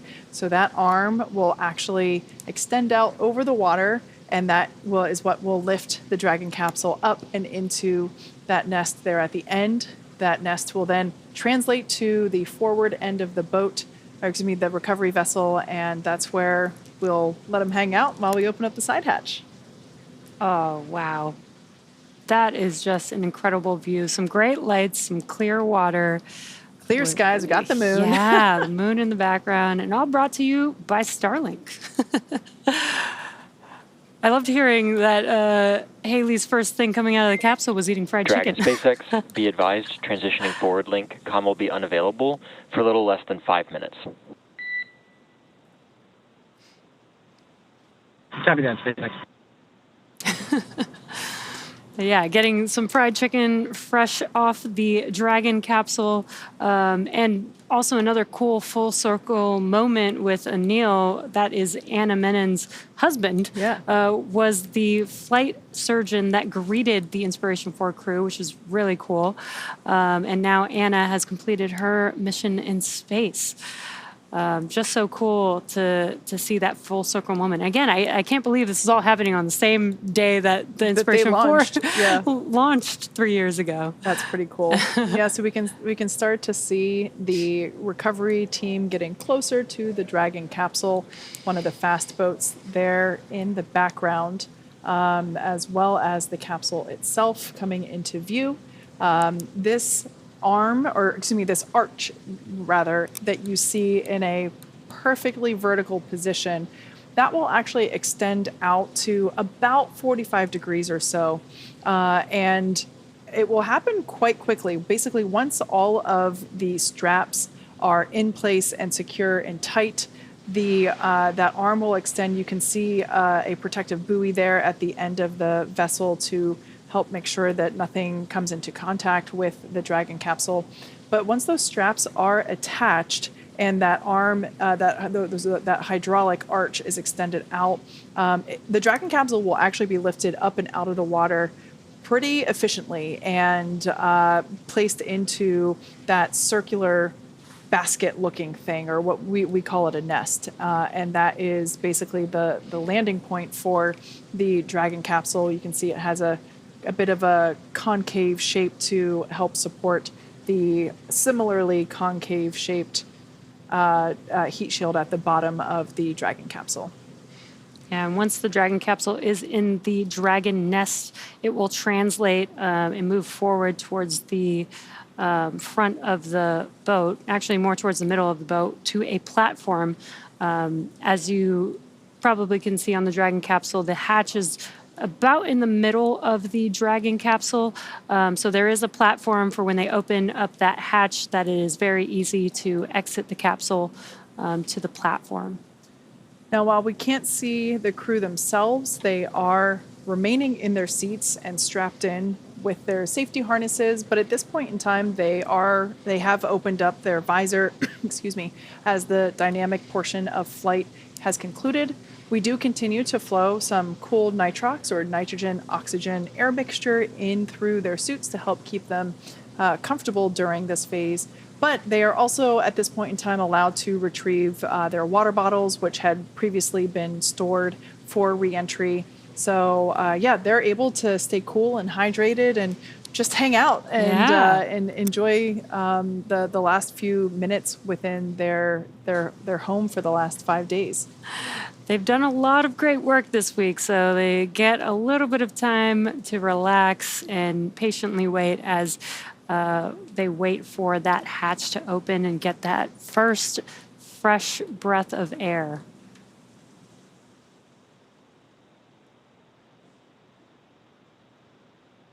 Again, just some great views here.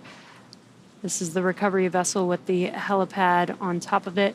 Again, a helicopter is going to land on that pad there, board the crew, and take them back to land very quickly, back to their families and friends that'll hopefully be there to greet them back to Earth. I love this drone shot that we have. First time we've had a view like this for our recovery operations, and it's... Dragon, SpaceX, comm check. Dragon, as you loud and clear, how many? Loud and clear, forward link transition complete. Copy that, SpaceX. All right, we can see the recovery team continuing to pull the Dragon capsule a little bit closer. There's still one individual there in the bucket where the main parachutes are stored during flight. You can also see at the top of, basically at the top of what is the side hatch, there's another bucket, and that's where the drogue parachutes are located. Dragon, SpaceX, rigging complete, approximately 5 minutes until capsule lift. Copy that, 5 minutes till capsule lift. And again, the core communicating to the crew as they can't see outside of the capsule, so there's a lot of movements going on. There's a lot of sounds that they're going to be hearing. And there you can see the hydraulic lift mechanism lowering into position in preparation for lifting the Dragon capsule out of the water. We'll see the recovery team individual who's there placing those attachment straps onto the straps that he's already basically put around the circumference of the Dragon capsule. That individual will climb up a little bit higher on the capsule and then jump off into the dark water. And here's a cool view from above that helicopter pad. That is where the helicopter will land and take the 4 crew members back to land. So about 5 minutes, well, at this point, 4 minutes until the capsule is lifted out of the water.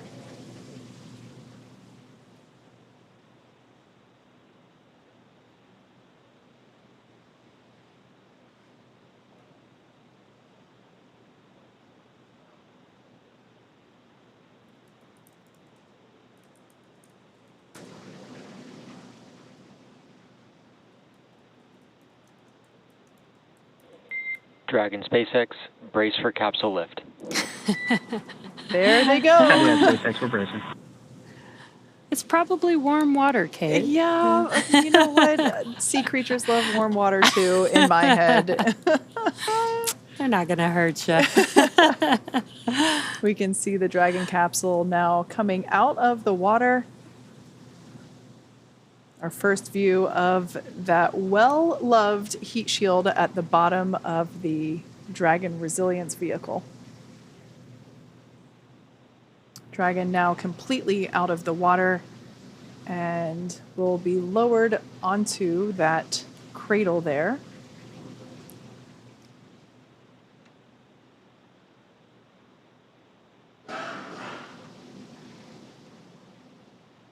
Once the Dragon capsule is lowered, we will see the recovery team, who are obviously out of the way for safety reasons at this point in time. But once the capsule is translated and secured, we'll see them begin to hose it down with fresh water. As we reuse these capsules, we want to try and minimize the effects of corrosion, which of course happen due to salt water. So we will actually begin to see not only that basin where the main parachutes were located, that will get rinsed out, as well as the overall capsule. And the crew is now on the recovery vessel, probably their first moment of a little bit more stability being back on Earth.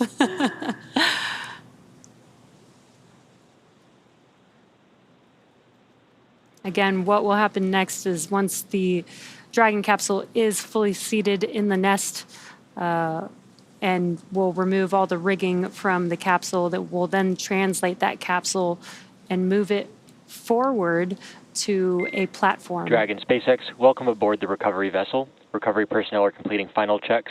Stand by for translation to the egress platform.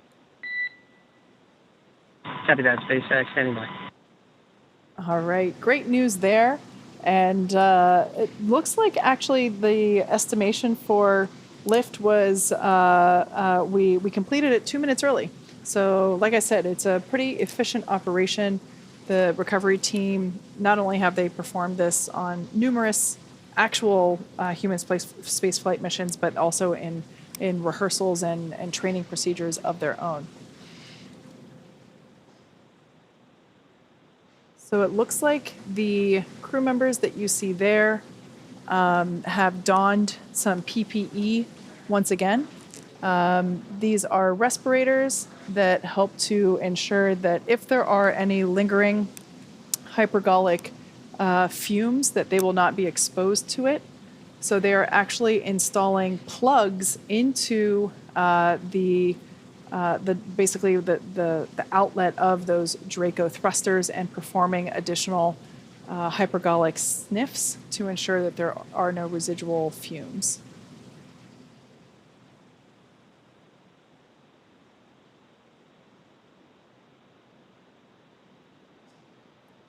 Once they install all of the necessary Draco plugs, they will continue with a final round of detection checks.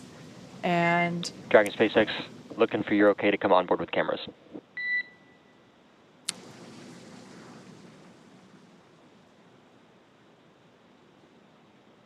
SpaceX Dragon, you're welcome aboard with the cams.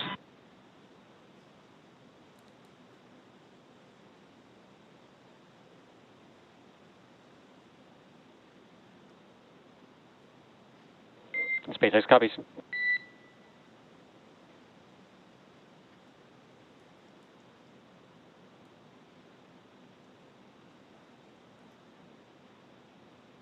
Recovery team continuing with the installation of those safety plugs to help prevent any fumes from the Draco thrusters. Our Draco engines utilize hypergolic propellants, and those are toxic to humans, of course, and so we want to ensure the safety of our recovery team as well as the Polaris Dawn crew. So we're going to close up those thrusters and perform some additional fume checks before allowing anyone to approach Oh, our first view inside the capsule post splashdown. Got some happy faces, visors up, and then seatbelts on. Yeah. The classic kid thumbs up. Yes, I love it. Yep. I've actually been following along with. I've been following along with the procedures that they have on their tablets. They're located on their legs, and it's actually written into their procedure to remain seated and restrained, just in case if anybody inside was feeling daring. They are still required to keep all hands inside the ride at all times. Yeah, that is actually very important. They have been out in space for 5 days. They don't have gravity, forcing their muscles to be working the way that we utilize them here on Earth. So it is important that when they do take their first steps, that we have some of the crew and the medical team there to support them in case they need any help. Absolutely. Again, it's only been 5 days. The Inspiration 4 crew did 3 days, and they were able to pretty easily walk out of the capsule, but we'll see how this crew does back on gravity. Yeah. Everyone seems to be pretty calm and collected and just chilling out as they await for the Dragon capsule to be translated. Looks like that should be happening just in the next couple the next couple minutes as the recovery team completes their safety installations and removing some harnessing connections. That nest that the Dragon capsule is in will move toward the forward end of the vessel, where there is basically in the central part of the vessel there is a deck where SpaceX crew members are standing by, and as Jesse said, will be able to assist the astronauts if necessary to get out of the capsule or egress, as we say.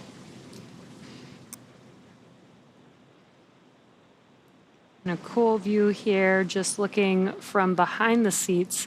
On your left-hand side is Commander Jared Isaacman, and your right-hand side is our pilot, Kid Poteet. You can kind of get a feel for the difference in seat position in terms of the position that it's in now and the position that the seats were in while the crew was still in space. The warning and the 1.21 gigawatts stickers were a little bit closer to us, I feel like. So it kind of gives you a feel for the amount of rotation in those seats.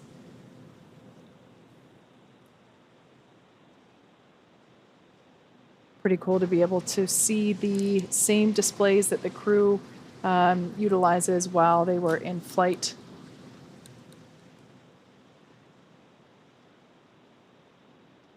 Once again, Dragon resilience has been successful. Well, first of all, it made an on-time splashdown in the, I guess this would be, considered in the Florida Keys down near at Dry Tortugas. And they had a pretty quick recovery out of the water. They are now on the recovery vessel and standing by for the final preparations performed by the recovery team prior to basically opening that side hatch. Once again, this will be the first time that the Polaris Dawn crew will have fresh air. It'll be fresh, salty, fishy air, but fresh air nonetheless. And there we can see the Dragon capsule now being moved toward the central part of the ship. You can see there. There are some SpaceX crew members also wearing respirators, once again, as we will perform the final hypergolic safety sniffing tests.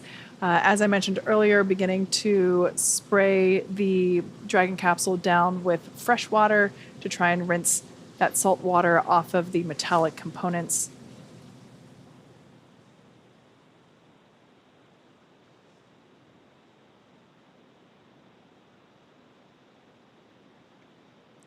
This is very exciting. We're just a few minutes away. There's still some more procedures that they have to go through in order to open that hatch, but just a few minutes away from hatch opening. And again, the first person that will meet them will be the flight surgeon, who will enter the capsule and make sure that the crew is feeling good and ready to exit their seats.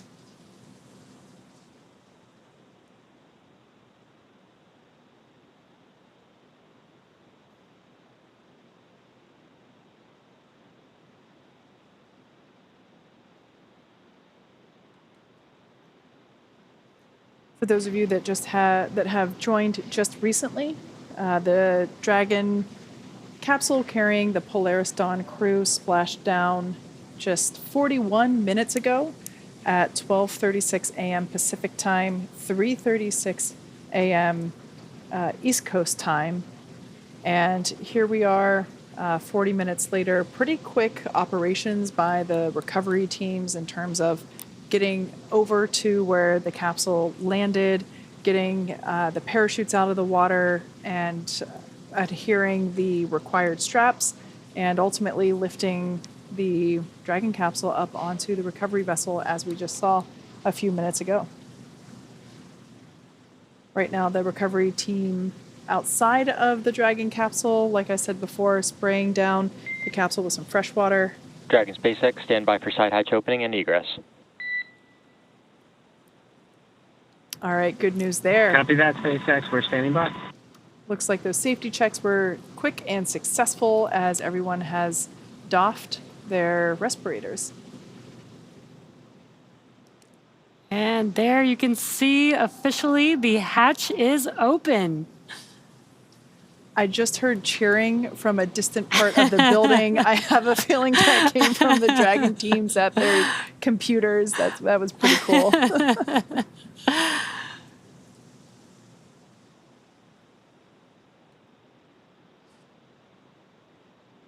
That is the flight surgeon doing initial medical checks, making sure that everybody is feeling good.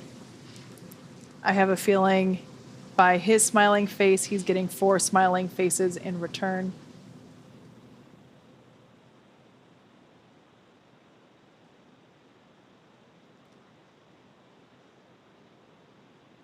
The Polaris Dawn crew has now officially taken their first breath of Earth air in the last 5 days.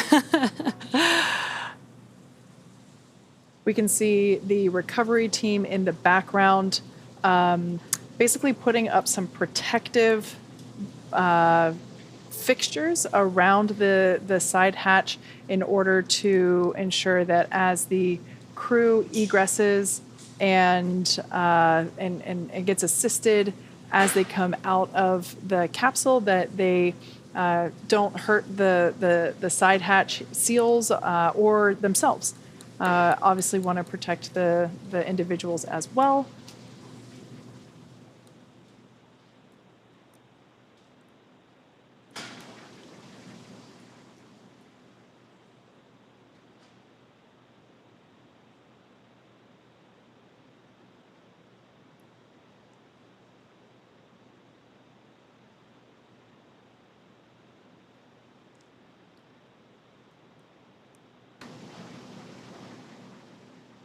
And super exciting, we can see that the crew is now prepping the Dragon capsule for the crew egress. And there is, they're going to be removing their harnesses, removing any equipment out of the way to ensure that they are safe to step out of their seats and egress the Dragon capsule. Even the flight surgeon has to be assisted. It's some tough maneuvering.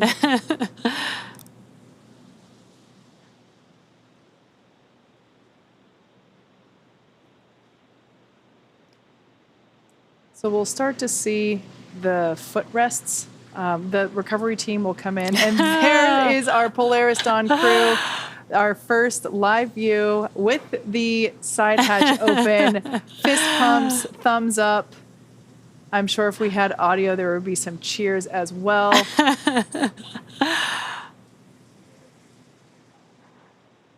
I'm sure the crew is so excited to be home, mission complete, like they said, after 5 days of some historic milestones. That smiling face there in the side hatch taking pictures, I'm sure that is John Kraus, also known as Snap. He is I believe, the content director for the Polaris Dawn program. I'm sure it's an exciting moment to be able to capture, both with video and photo, the smiling faces of the crew members. Now we can see some SpaceX crew members, recovery team, they'll come in, they will start to remove the footrests at the bottoms of each seat. That will help give a little bit more moving room, or I should say area to for folks to get in and help our 4 Polaris Dawn astronauts get out a little bit easier.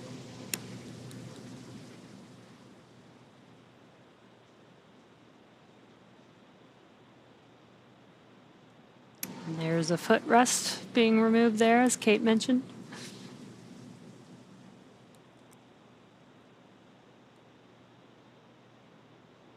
Fun fact about those footrests, they are custom sized for each astronaut, as well as the armrests. So each armrest and footrest basically comes in like a small, medium, or large option, and depending on, excuse me, the foot length and the arm length of each individual, they get the appropriate size for their body measurements. Yeah, I mean, that goes with the seats themselves, the suits themselves are all customized to each individual astronaut and crew member. Basically, they get a customized version just for themselves for these missions. Now we can see that, pardon me, the crew members are now able to undo their safety harnesses, their 5-point safety straps, and I guess that would be the last step before being able to get out. Now it seems as though the first person to come out will be Anna Menon, who is on the far right side as we are looking at it. She is in seat 4, yeah. So Anna is now making her way with this assisted egress.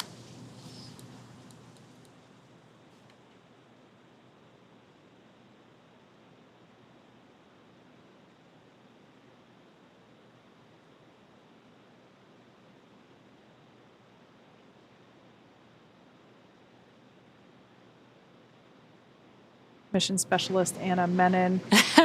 There she is. Fellow SpaceXer. Yes. So happy. I love this. So excited. Welcome back to Earth, Anna.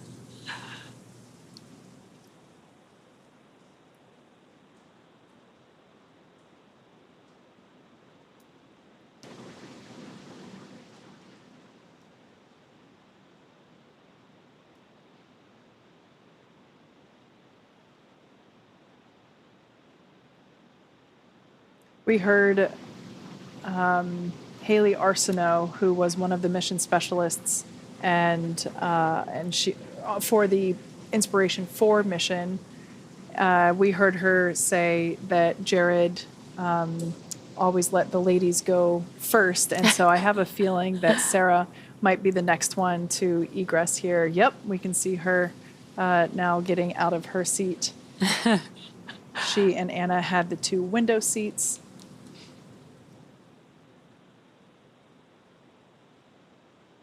SpaceX team assisting her to make sure that she doesn't hit the side hatch in any way. So much excitement. Our second SpaceXer to fly in space, mission specialist Sarah Gillis, back on Earth.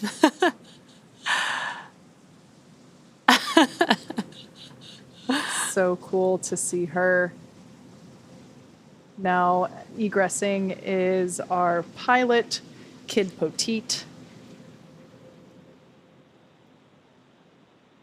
I would bet good money that we're going to see some thumbs up once Kid exits.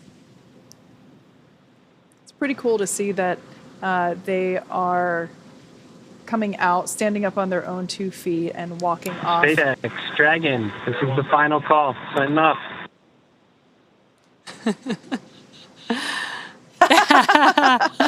Some dance moves. That's pretty great. I think that move should be added to the required choreography for human spaceflight missions. You know, we have the astronaut lean back when they approach their rocket on launch day.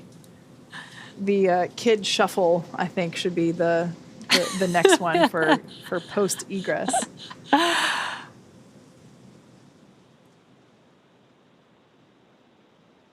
We heard Jared get one last call out on the loops before egressing himself.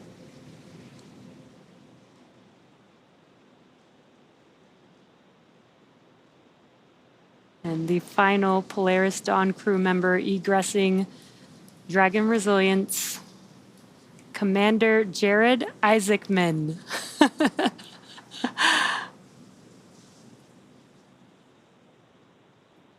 Our second frequent flyer in Dragon, completing his second mission in space. For a second, I thought he was saying goodbye to his spacecraft, but it turns out he was saying goodbye to the people still in there assisting him with his egress. So incredible to see. What a day. What a week. What a week. And now with our Polaris Dawn crew safely back home on Earth and getting checked out by our medical team, what an incredible and exciting mission this has been. Next up, the crew will actually catch a helicopter flight back to shore where they will rejoin their families. Over the 5-day mission, Polaris Dawn set records and marked a few firsts that are critical to SpaceX's long-term plans for making humanity a multiplanetary species. After lifting off on Tuesday, September 10th at 5:23 a.m. Eastern Time from Launch Complex 39A at the Kennedy Space Center, Dragon climbed to an apogee of just over 1,408 kilometers, flying further than any Dragon to date and traveling further from Earth than any humans since the end of the Apollo program.